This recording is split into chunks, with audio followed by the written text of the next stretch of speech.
আসসালামু আলাইকুম সবাইকে। আমাকে স্পষ্ট শুনতে পাওয়া যাচ্ছে আশা করি। কিছুক্ষণ আগে ঢাকা মেডিকেল কলেজে একটি অপ্রত্যাশিত ঘটনা হয়েছে। আমরা শুনতে পেয়েছি যে ঢাকা মেডিকেল কলেজে যারা ডাক্তার রয়েছেন তাদের উপর একটা অতর্কিত হামলা হয়েছে। আমরা যখনই বিশ্ববিদ্যালয়ের শিক্ষার্থীরা এই খবরটি আমাদের কাছে এসেছে যে বিশ্ববিদ্যালয়ের একটা রোগী যারা ছিল তাদের মধ্য থেকে হয়তো কেউ অপ্রত্যাশিতভাবে মারা গিয়েছে, তখন একটা সংক্ষুব্ধ পক্ষ ডাক্তারদের উপরে অতর্কিত হামলা চালায়। একটা বিষয় আমি স্পষ্ট করতে চাই আপনাদের, আমাদের যে গণ অভ্যুত্থানের যে মূল স্পিরিট ছিল, আমাদের যে গণ অভ্যুত্থানের যে জায়গাটি ছিল, সেই জায়গাটি কিন্তু হচ্ছে ন্যায্যতার ভিত্তিতে সমাজ প্রতিষ্ঠিত হবে, একটি সিস্টেম ডেভেলপ করবে এবং এই সিস্টেমের মধ্য থেকেই হচ্ছে আমাদের সমাজ, রাষ্ট্র তথা আমাদের দেশ পরিচালিত হবে। এখন দেখেন আপনারা, যে আমরা দেখছি যে বিভিন্ন জায়গা থেকে যে এই ধরনের কাজগুলো করা হচ্ছে, যেমন আজকে ডাক্তারদের উপরে হচ্ছে অতর্কিত হামলা করা হলো। একটা রুগী মারা যাচ্ছে, তার পেশাদারি কার্যক্রম ডাক্তার যখন চালাচ্ছে, এখন রুগী যদি মারা যায়, এখন ডাক্তাররা কি আপনি যদি ফোর্স করেন যে আমার রুগীকে বাঁচাই দিতে হবে, এখনই বাঁচাই দিতে হবে, মানে বাঁচাই দিতেই হবে, মানে এটা তো প্রফেশনালিজমের মধ্যে পড়ে না ভাই। মানে এটা কেমনে সম্ভব যে আপনার ডাক্তারদের মতো করে কাজ করতে দেওয়া উচিত। আমি যদি তাকে ফোর্স করি, আমি দেখেছি আমরা বেশ অনেক দিন এই আন্দোলন পরবর্তী সময়ে, দীর্ঘ সময় আমরা হচ্ছে হসপিটালে ভিজিট করেছি, সেখানে দেখেছি যে ডাক্তাররা কি পরিমাণ নিরলসভাবে পেশাদারিত্বের সাথে তারা হচ্ছে কাজ করার চেষ্টা করে। এখন আমি যদি ডাক্তারদেরকে ফোর্স করি যে আমার একটা রুগী এখনই আপনাকে বাঁচাই দিতে হবে, এখনই তাকে সুস্থ করে তুলতে হবে, এখনই আপনাকে তাকে ওষুধটা দিতে হবে, এখনই কাটা ঘা শুকাই দিতে হবে, এটা তো সম্ভব না। মানে এটা তো সিস্টেম না ভাই, এটা তো প্রফেশনাল জায়গার মধ্যে তো এটা যায় না। প্রফেশনালি এটা এভাবে ডিল করে না। প্রফেশনাল জায়গা, ডাক্তারদের বিষয়টা ডাক্তাররা বুঝবে, শিক্ষকদের বিষয়টা শিক্ষকরা বুঝবে, ইঞ্জিনিয়ারের বিষয়টা ইঞ্জিনিয়ার বুঝবে, আমাদের যেই প্রফেশন সেই প্রফেশনের বিষয়টা তারা বুঝবে। এখন আমরা যদি তাদেরকে এভাবে ফোর্স করি, যেমন আজকে ডাক্তারদেরকে যেভাবে পিটানো হইলো, ডাক্তারদের তাদের কাছ থেকে যে এভাবে বের করে দেওয়া হইলো, এটা কি একটা ইতিবাচক কোন ইমপ্রেশন ক্রিয়েট করছে আপনি বলেন? আমি যতই এখন বলি এটা ছাত্ররা করে নাই, আমরা করি নাই, এ করে নাই, সে করে নাই, আমরা পিলো পাসিং করলাম, ব্লেম গেম করলাম, এটা এর উপরে দোষ চাপাইলাম, তার উপরে দোষ চাপাইলাম, কিন্তু এটা তো নাগরিকের উপরে দায়টা বর্তায়। মানে এটা কিন্তু আমাদের উপরে দায়টা বর্তায়। দেখেন, আন্দোলনটা আমরা করেছিলাম, গণ অভ্যুত্থানটা আমরা করেছিলাম, সেই ক্ষেত্রে এই দেশটাকে সঠিকভাবে পরিচালনা করার যেই দায়িত্বটা, সেটাও কিন্তু আমাদের উপরে আছে। এখন আপনারা যদি ডাক্তারদের উপরে এইভাবে আক্রোশমূলকভাবে এভাবে চেপে বসেন, এভাবে ডাক্তাররা কিন্তু তাদের পেশাদারি আচরণ করতে পারবে না। মানে নেভার, কোনোভাবেই সম্ভব না ডাক্তাররা তাদের পেশাদারি আচরণ করতে পারবে।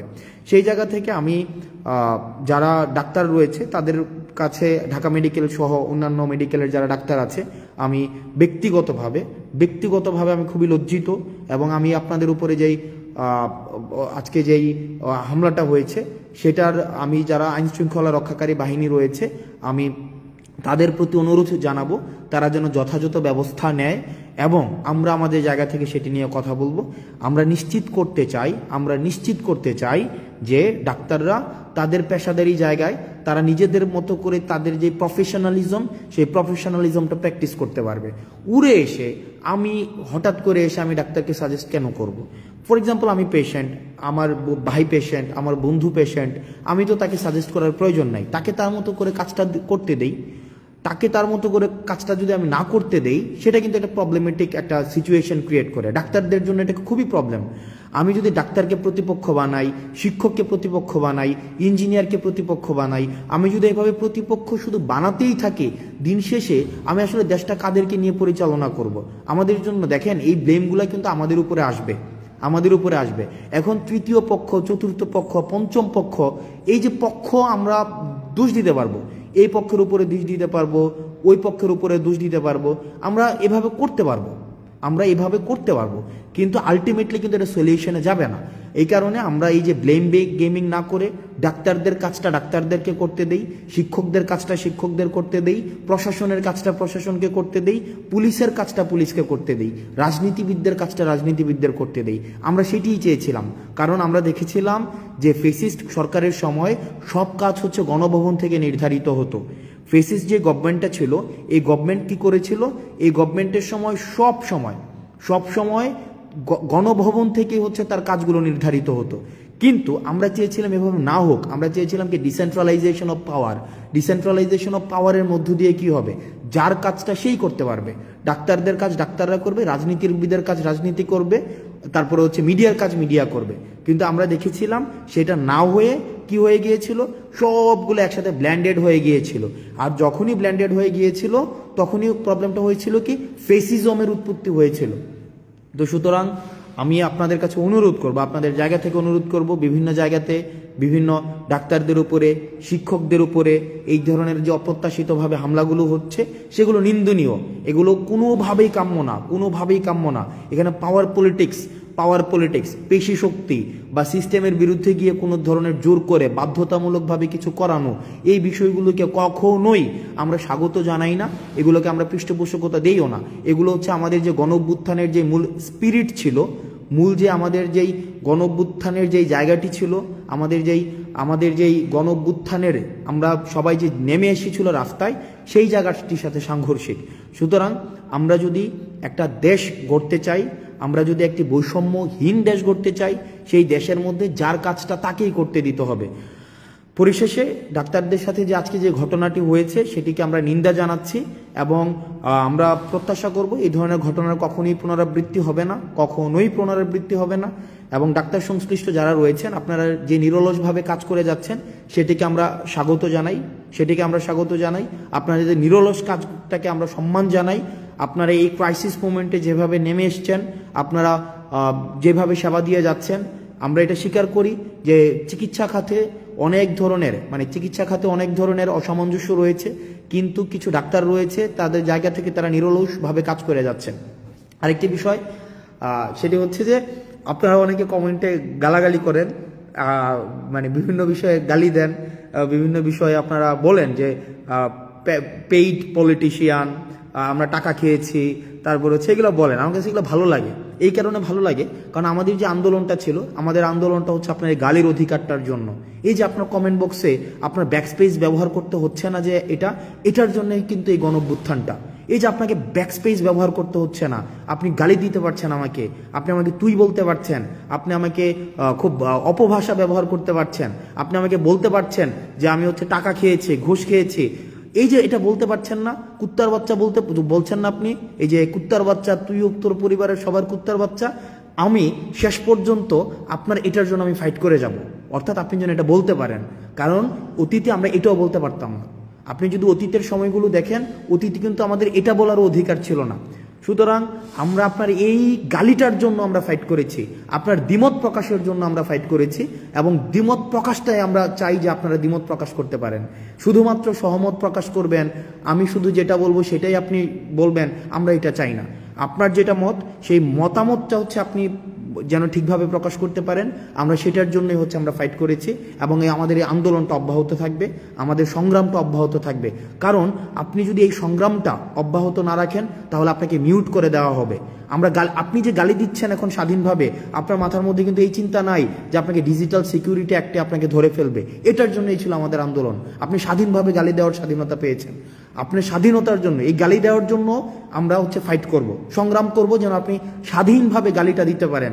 আমাকে যেন আপনি বলতে পারেন আমি কুত্তার বাচ্চা, আমাকে যেন বলতে পারেন যে আমি হচ্ছে যে টাকা খেয়ে আন্দোলন করেছি, আমাকে যখন বলতে পারেন যে আমি ঘুষ খেয়েছি, আমাকে যেন বলতে পারেন আমি 10 কোটি টাকা খেয়েছি। এই যে আপনি 10 কোটি টাকা খেয়েছেন, আমাকে বলেন, আপনাকে কিন্তু কেউ এসে বলে না যে আপনাকে বাসা থেকে উঠাই নিয়ে আসবে। এটা কিন্তু আপনার, এই ভয়টা কিন্তু আপনার নাই, বা এই ভয়টা আমাদের নাই। এই যে ভয়টা নাই, এটার জন্যই হচ্ছে আমাদের এই যে সংগ্রামের সফলতা। আপনি যদি জিজ্ঞেস করেন এই সংগ্রামের সফলতা কি, এই সংগ্রামের সফলতা এইটাই যে আমাদের ব্যাকস্পেস ব্যবহার করতে হচ্ছে না, আমাদেরকে একটা কমেন্ট লেখার পূর্বে আমাদের ভাবতে হচ্ছে না, বা আমাকে কোনো বন্ধু ফোন দিয়ে আমাকে জিজ্ঞেস করে না যে দোস্ত তাড়াতাড়ি কমেন্টটা ডিলিট করে দে বা তাড়াতাড়ি পোস্টটা ডিলিট করে দে। এইটার জন্যই হচ্ছে আমাদের আন্দোলন।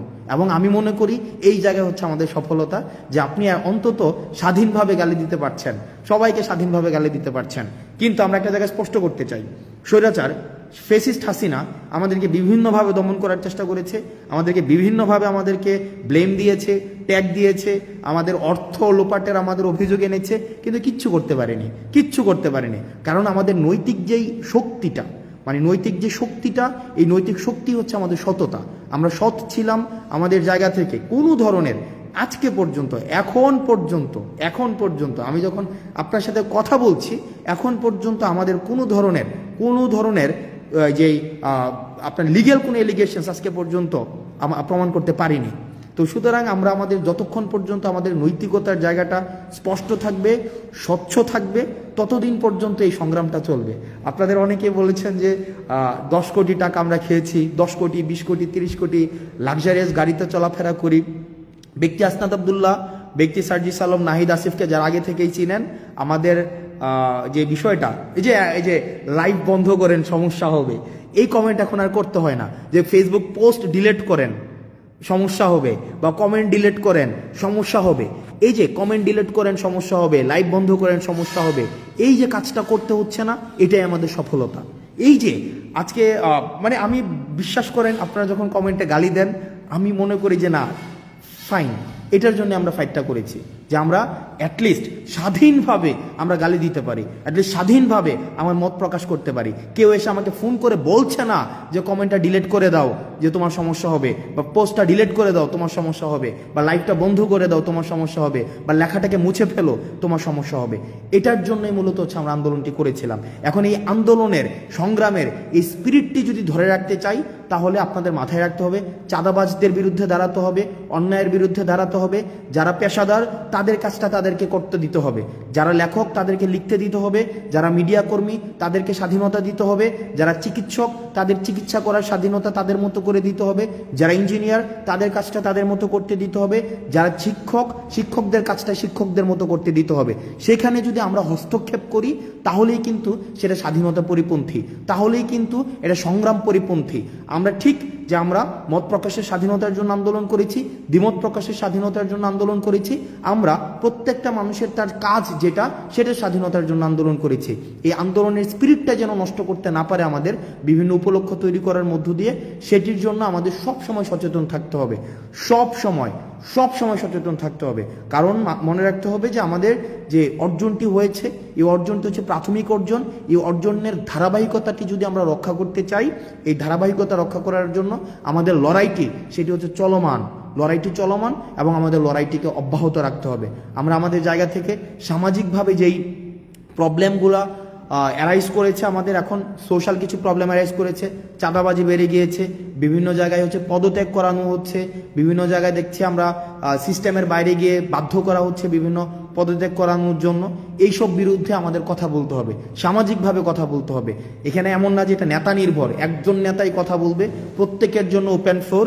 তবে দয়া করে কেউ হচ্ছে কোনো ধরনের বিশেষ সুবিধা আদায় করার জন্য, কোনো ব্যক্তি সুবিধা আদায় করার জন্য নিজের এই পরিচয়টাকে আপনারা হচ্ছে বাজে কাজে ব্যবহার করবেন না। সবাই ভালো থাকবেন, সুস্থ থাকবেন, এবং হচ্ছে এই যে গালি দিচ্ছেন আপনারা বিভিন্ন জায়গায়, এই গালি অব্যাহত থাকুক। কারণ এই গালিটাই নিশ্চিত করে যে আমাদের প্রাথমিক অর্জনটি আমাদের হয়েছে, আন্দোলনের যে প্রাথমিক যে অর্জন সেটি হয়েছে এই গালি নিশ্চিত করে। কারণ আপনি গালি দিতে পারছেন এই আন্দোলনের কারণে, দ্বিমত প্রকাশ করতে পারছেন আন্দোলনের কারণে, আজকে আপনি ব্যাকস্পেস ব্যবহার করতে হচ্ছে না আন্দোলনের কারণে, কমেন্ট ডিলিট করতে হচ্ছে না আন্দোলনের কারণে, আপনি যা ইচ্ছা তা পোস্ট করতে পারছেন আন্দোলনের কারণে, আপনি লিখতে পারছেন আন্দোলনের কারণে, আপনি বলতে পারছেন আন্দোলনের কারণে, আপনি প্রশ্ন করতে পারছেন আন্দোলনের কারণে, আমাদেরকে জবাবদিহিতার মধ্যে রাখতে পারছেন তাও আন্দোলনের কারণে। সুতরাং আন্দোলনটি আমি যতই বলি না কেন, বিভিন্নভাবে বিতর্কিত করার চেষ্টা করা হোক না কেন, আমাদের প্রাথমিক সফল আমরা হয়েছি, তবে সেটির ধারাবাহিকতা অব্যাহত রাখতে হবে। সালামু আলাইকুম। প্রিয় নাম্বার সেট করে বিকাশে সেন্ড মানি করুন ফ্রি।